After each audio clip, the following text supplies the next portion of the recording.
Sinampahan ng National Bureau of Investigation ang reklamong inciting to sedition si dating presidential spokesperson Harry Roque at vlogger na si Maharlika.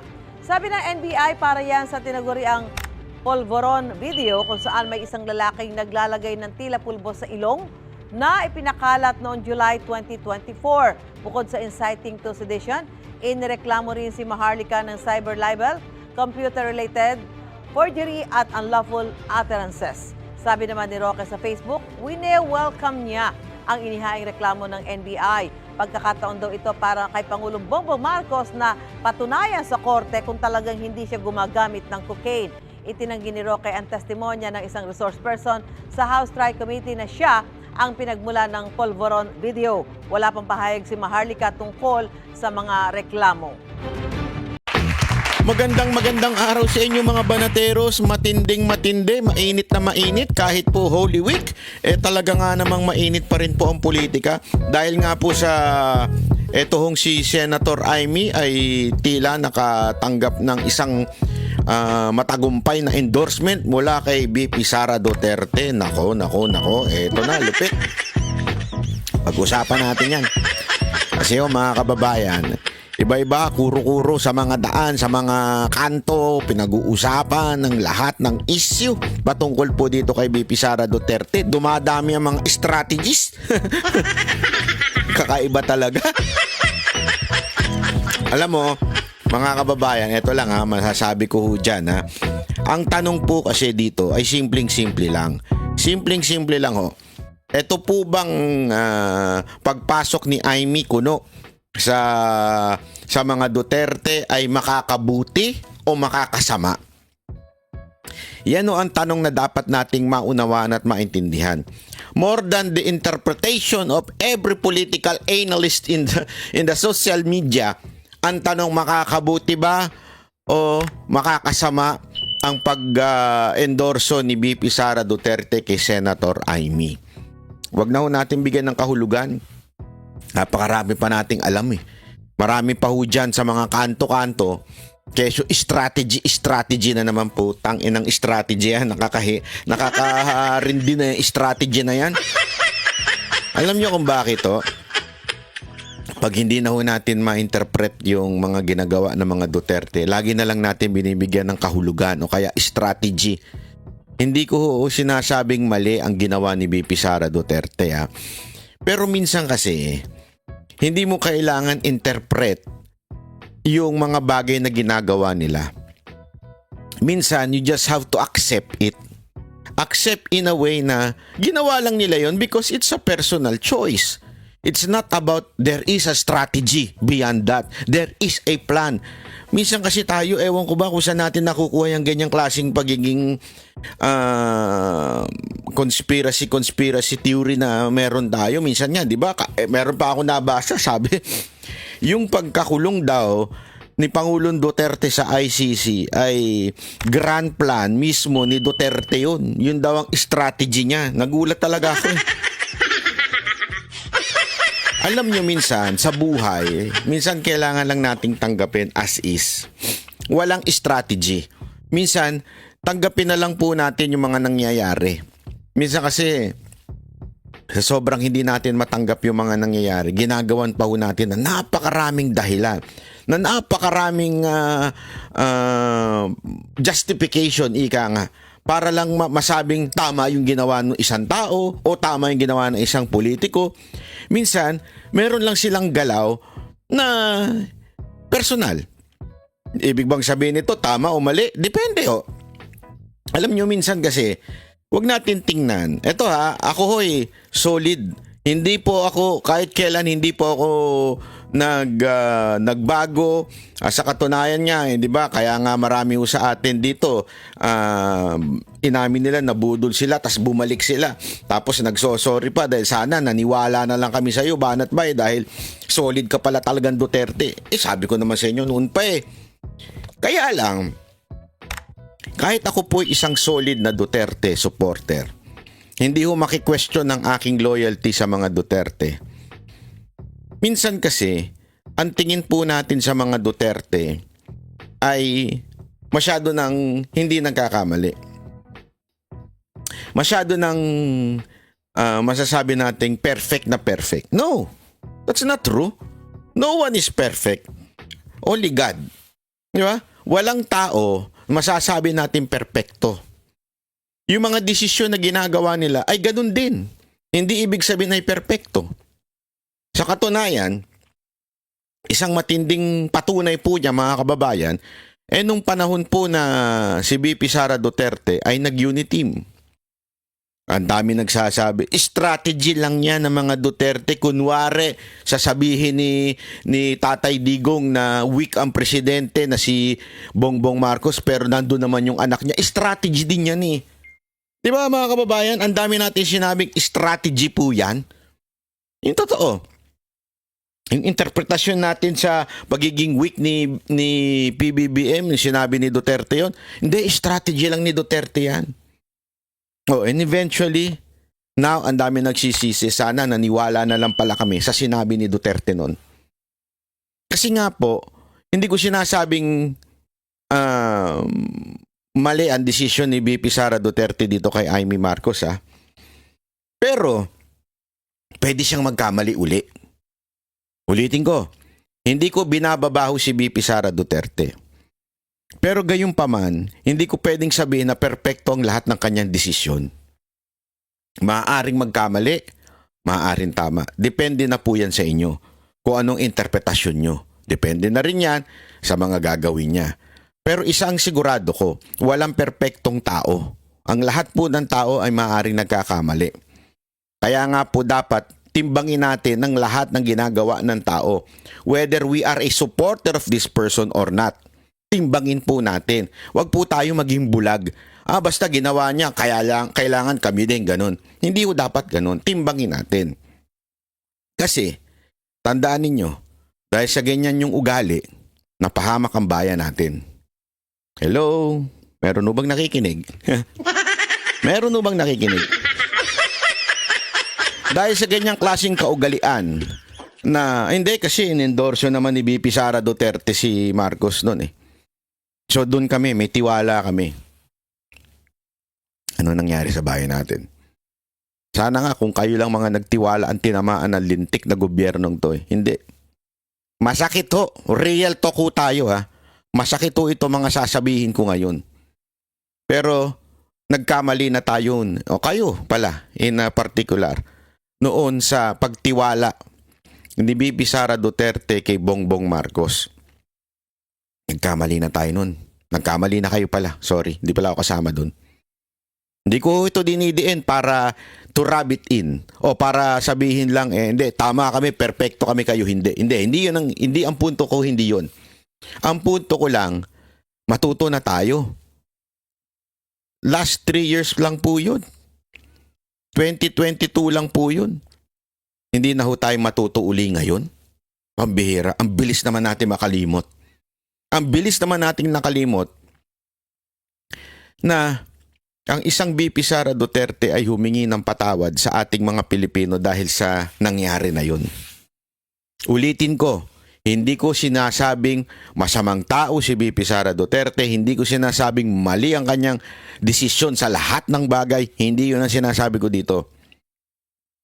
Ang sinasabi ko, matuto po tayong tumimbang. Tumimbang po na naayon sa talagang tunay nating pinaglalaban. Huwag po nating makalimutan mga kababayan. Ang pinaglalaban natin dito ay ang bayan. Nagkataon lang ang mga Duterte, particular na si Tatay Digong, ang nag-ayos ng ating bayan. Kaya natin sinusuportahan siya. Yung anak niya, ganun din ang ginagawa. Totoo din. Sinusuportahan natin si VP Sara Duterte na ayon ito sa gusto nating mangyari sa ating bayan na magkaroon ng tunay na public servant. Hindi yung mga hipokrito, mga magnanakaw na government official. Kaya tayo sumusuporta sa mga Duterte.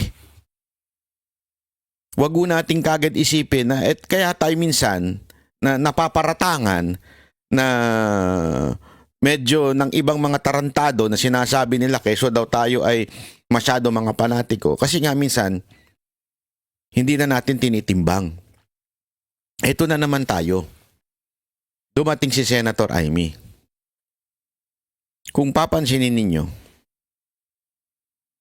natatawa nga ako eh. Every time tinitingnan ko yung pasensya na ho, dun sa commercial na itim.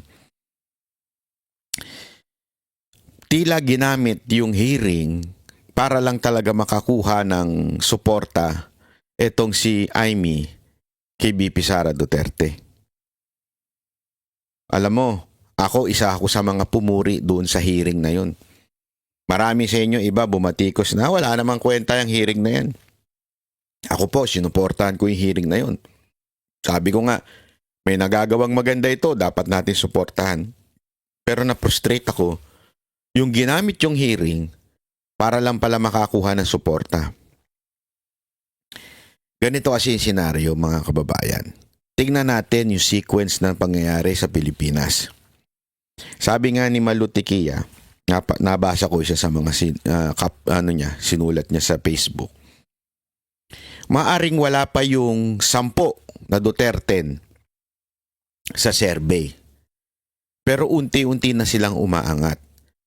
Ibig sabihin nga daw doon, ang importante hindi yung sino yung naandun at this particular moment. Kasi may isang buwan pa eh. Diba? Nung sinulat niya yun, I think it was April 11 or 12. So may isang buwan pa. Ang importante daw tingnan sa isa survey ay yung direction o yung trend na tinatawag. Napakaganda ng kanyang paliwanag sa post na yun. Yung trend daw nung survey. And the trend is saying na yung Duterte umaakyat unti-unti. Ang problema ito.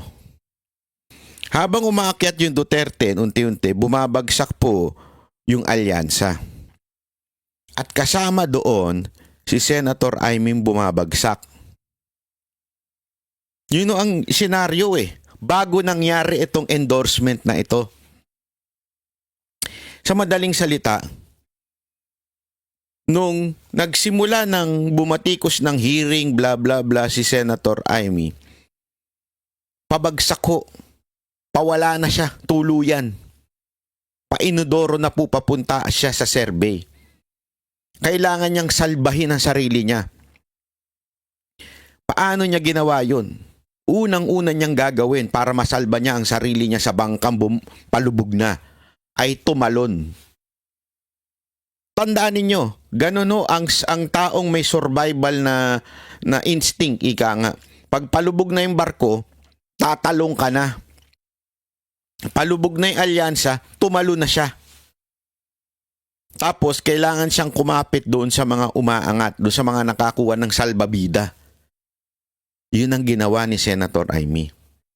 Palubog na sa survey, bumabagsak na siya, pa-exit na siya ng pa-exit, bago pa nangyari itong lahat na ito eh. Hanggang naisipan niya, kasi wala na siyang choice. Alam niya na nasa gitna kasi siya eh. Hindi niya makuha ang loyalista, hindi niya makuha ang Duterte supporter, yung time na yun para lang siya mag-survive. Para siya mag-survive, alam niyo gagawin niya? The only chance is kumapit uli siya kay BP Sara Duterte. That's the only chance para manalo pa siya. Kaya isang malaking katarantaduhan yung sinasabi niyang paulit-ulit na nakalimutan ko na nga mga kampanya. No.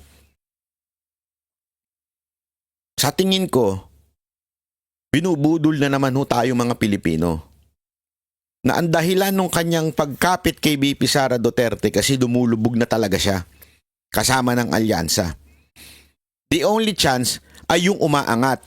How do I say this? Paano ko to nasabi? Tandaan nyo, may mga survey na lumabas na si BP Sara Duterte umaakyat, si Bongbong Marcos bumababa. Sa katunayan, ngayong araw na ito, mayroong survey na umaangat si BP Sara Duterte at talagang palaglag ng palaglag.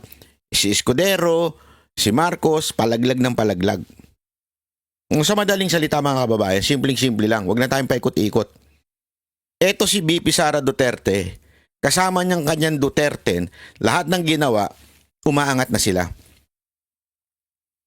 Si Amy, palubog na. Kasama ng alyansa. So kumapit siya. ngayon kay VP Sara Duterte. Not because of the strategy na para may mga Duterte supporter na mapasok sa Senado at hindi ma-impeach si VP Sara Duterte. Bakit ho? Again, the trend is going up and we still have 1 month. Going up na po ang Duterte. Umaangat na sila. Mantakin mo, ito, this is not a joke. For a Jimmy Bondoc to go up, talagang matindi yun. Bakit? First time na kandidato ni Jimmy. For Rodriguez, for Marcoleta to get to start to go up. Matindi po yun. Tandaan ninyo. Yun merong sinasabi sa taong bayan that the trend is going up. As a matter of fact, VP Sara said that dun sa dahig. The trend now is Duterte. Kaya sumabit itong si Senator Amy. Kasi yan na lang ang chance niya. Kasi it's either lumubog na siya ng tuluyan because he is in the middle or pumanig na siya. Saan pa siya papanig? Hindi na siya tanggap ng loyalista, hindi na siya tanggap ni Marcos, hindi na tanggap ni Lisa Marcos. Ang pwede na lang tumanggap sa kanya si VP Sara Duterte. And maybe makapersuade ng iilan to vote for her. Di ba po? And that's what's happening right now. Some of you changes your mind. Di ba? O nagbagong inyong mga utak dahil inendorso siya ni VP Sara Duterte, which is nakuha niya ngayon yun. True, pagkapit niya dito kay VP Sara Duterte. As simple as that. Wala nang ibang strategy. Kasi, kung sinasabi ninyo na strategy para kasi ilan lang naman mapapasok dyan, 5 lang ang mapapasok sa Duterte, tapos kailangan ng... Chotomate gudasay. Sandali lang. Bakit nyo naman nasabi na 5 lang ang boboto against the impeachment of VP Sara Duterte? Bigyan ko kayo ng sample. Do you think ang mga Cayetano magboboto against VP Sara Duterte? For me, I don't think so. Ito honestly, the Villars, I don't think so. Malabo din yan. Yan yung mga tapat. Ito pa, bibigyan ko pa kayo ng sample. Para ho sa mga hindi ho alam. Alam nyo ho ba ang pamilya Revilla ay malapit din ho kay VP Sara Duterte? As a matter of fact, yung mga anak ni Bong Revilla sa Kamara ay hindi bumoto sa impeachment ni VP Sara Duterte sa Kamara. So what am I saying?